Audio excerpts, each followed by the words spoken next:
E ela estava ensinando ela a trabalhar lá, pastor. Está virando confeiteira lá. Estou ensinando ela.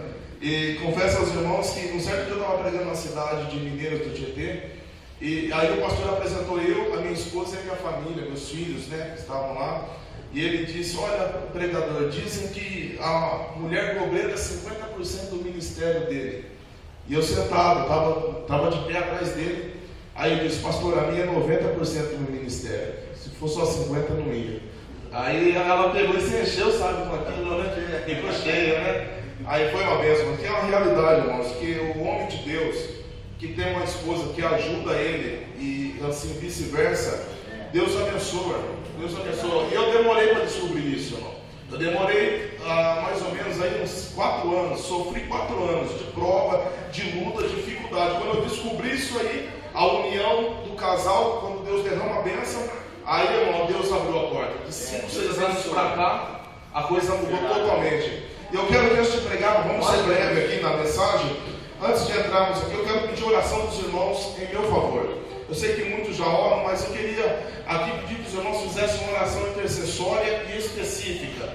Porque há um tempo aí, há 2 meses, alguns dias, abrimos uma padaria, porque Deus prometeu, Deus falou, sem dinheiro, sem nada, nós estamos lá. E falando de milagres, só para os irmãos entenderem, no final do ano passado, quando eu cheguei da viagem de Minas Gerais, uma carta do banco chegou na minha casa. E eu fui no banco para falar com o gerente. No banco que eu nunca tive uma conta, nunca abri uma conta, nunca trabalhei com aquele banco. E o gerente me disse: olha, Claudinei, tem um depósito aqui para você, você não tem conta, de R$2.180. Eu falei: então, o que eu faço? Você sabe que leva embora, é seu, então passa para cá. Então, passei a mão do dinheiro e levei embora, transferi para outra conta. E isso aí já era Deus preparando para a gente poder abrir uma padaria, irmão, já uma parte, já Deus já mandando, do nada. Até hoje não teve explicação disso daí, mas o milagre não se explica, irmão. Às vezes, um pequeno detalhe que o pastor estava falando aqui passa desapercebido, mas ali Deus estava operando um milagre. E eu creio em milagres, irmãos. Eu creio. Aqui no tema que os irmãos aqui escolheram, João capítulo 4, versículo 26. Abra comigo a sua Bíblia.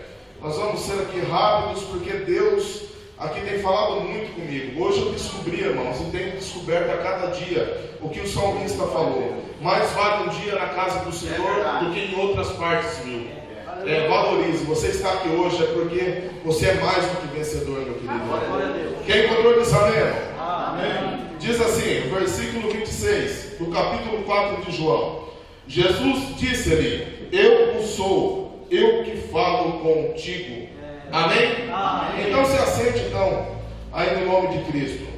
Resumindo aqui, irmão, rapidamente a mensagem. Os irmãos já sabem que aqui está falando de uma mulher samaritana, uma mulher que tinha alguns problemas ali na sua vida, e que Jesus, um certo dia, voltando para a Galiléia, saindo da Judeia, e ele indo no caminho para a Galiléia, ele tinha por caminho aqui Samaria, a cidade de Sicar. E ele tinha que passar por ali, porque ele estava cansado, além de tudo, da viagem. E ele resolve parar perto de um poço, chamado Poço de Jacó. E ali Deus já começou a preparar a bênção para aquela mulher, meu irmão.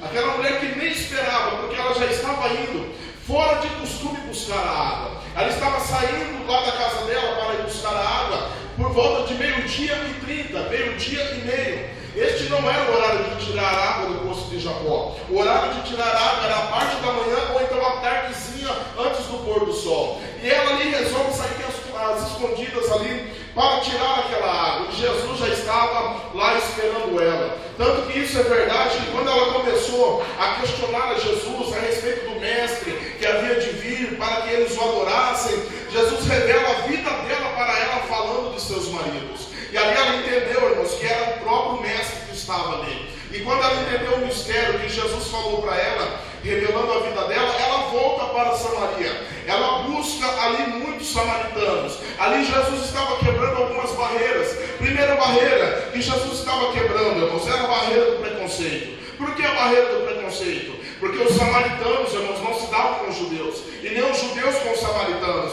e muitos menos conversavam, muito menos ali se dialogavam como Jesus estava falando com aquela mulher. Tanto que isso era verdade, que quando os discípulos voltavam da cidade, que foram buscar comida, encontraram Jesus falando com ela, e eles ficaram pasmados, o mestre falando com a mulher samaritana. Jesus ali quebrou em primeira mão o preconceito. dizendo que a salvação não era só para os judeus, e sim para os gentios. E nós, a Bíblia nos diz que nós somos gentios, meu querido. Nós não somos melhores do que ninguém. Sabe por quê? A Bíblia diz que nós éramos jambuzeiros bravos e fomos enxertados na videira verdadeira. Então nós fazemos parte da salvação por intermédio de Jesus. Uma outra barreira que Jesus quebrou ali era que um rabi não poderia conversar com uma mulher em público.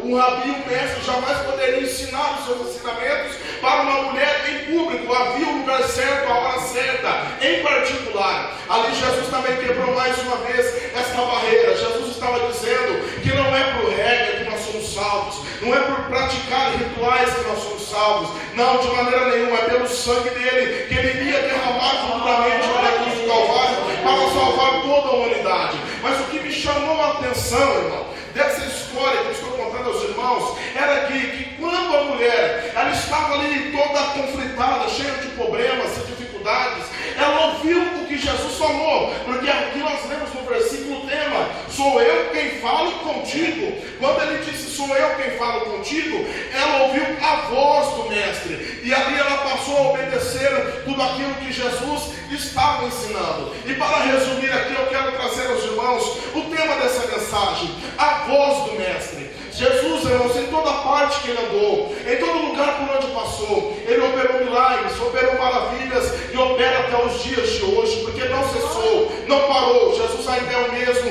e continuará operando milagres.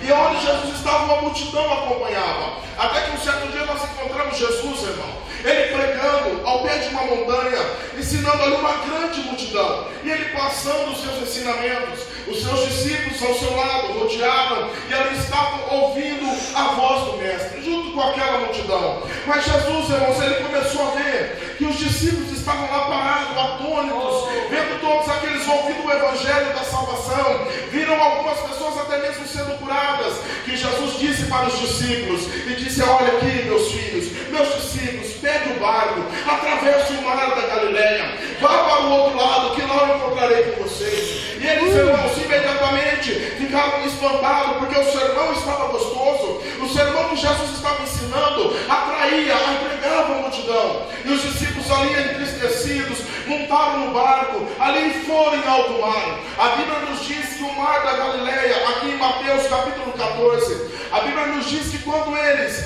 ali começaram a navegar por aquele mar, só para nós entendermos aqui o texto sagrado, meu querido irmão, o mar da Galileia nada mais era do que um lago da Galileia. Mas por que chamado, irmão, de mar da Galileia? Era por causa da sua extensão, que era muito grande, e por se chamar de mar dentro da Bíblia Sagrada, ele era um mar, irmãos, isolado, ele não estava ali desaguando em nenhuma outra parte, ele era totalmente isolado. E Jesus mandou eles atravessarem este mar da Galileia para o outro lado. Imagine só, você ao pé de Jesus, Jesus ensinando, você se alegrando com o sermão, de repente Jesus manda eles pegarem as suas malas e entrarem em alto mar, e eles saem obedecendo a voz do mestre. A Bíblia nos diz que Jesus ensinou até a tarde aos homens e às mulheres que ali estavam, e os discípulos já estavam em alto mar. Mas lá em alto mar, meu querido irmão, quem sabe os discípulos que estavam lá, Pedro, Tiago, João, todos os demais que estavam lá presentes,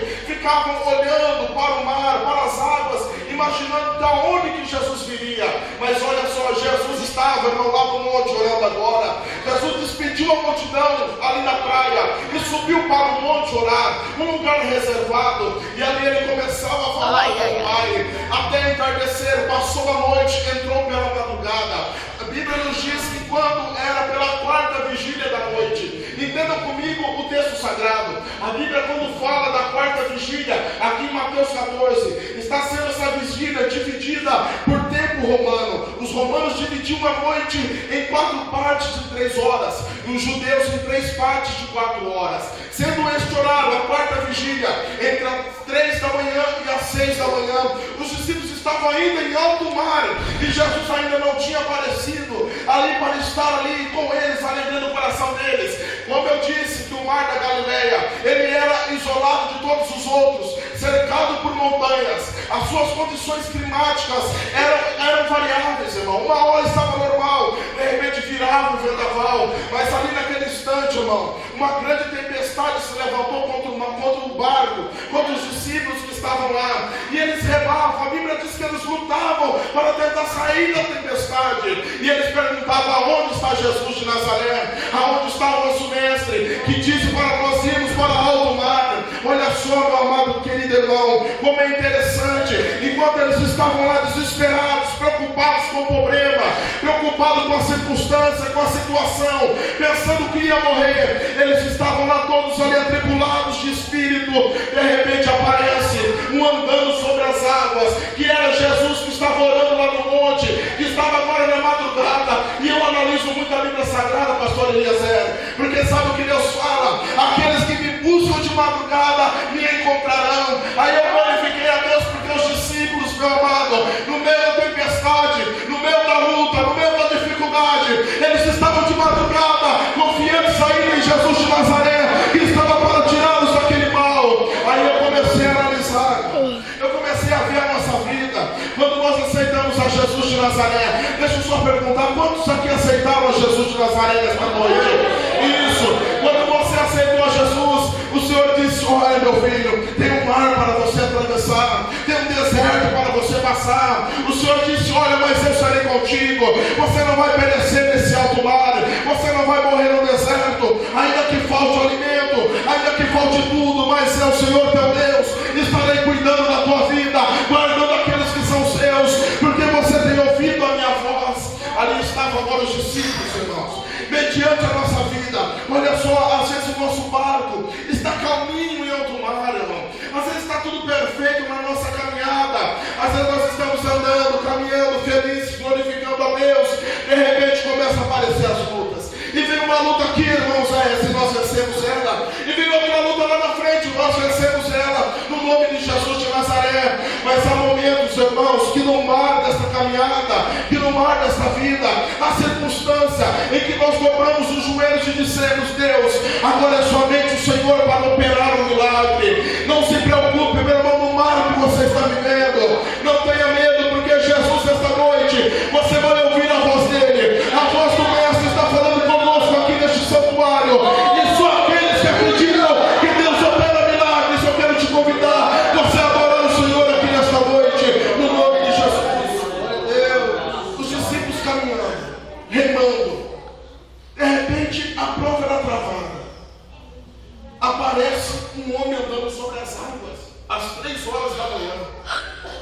Os discípulos estavam tão provados, irmãos, porque em Mateus 8 eles já tinham passado por um vendaval no alto mar, em que Jesus estava dormindo no barco.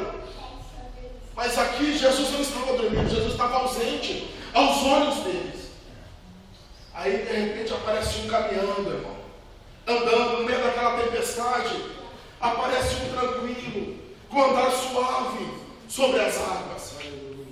Irmãos, eles não aguentaram. Eles estavam com tanto medo da prova, daquela tempestade, que disseram: é um fantasma. Esse não é Jesus. E não é isso que acontece na nossa jornada de fé, irmão. Quantas vezes nós, no meio da caminhada, é tão grande a batalha, que o milagre está perto de nós, e nós não acreditamos que é o milagre que está chegando. Quantas vezes, irmãos, na nossa jornada, que nós pensamos em parar em alto mar, aí Deus começa a falar com a gente, e nós não acreditamos que é Deus que está falando conosco.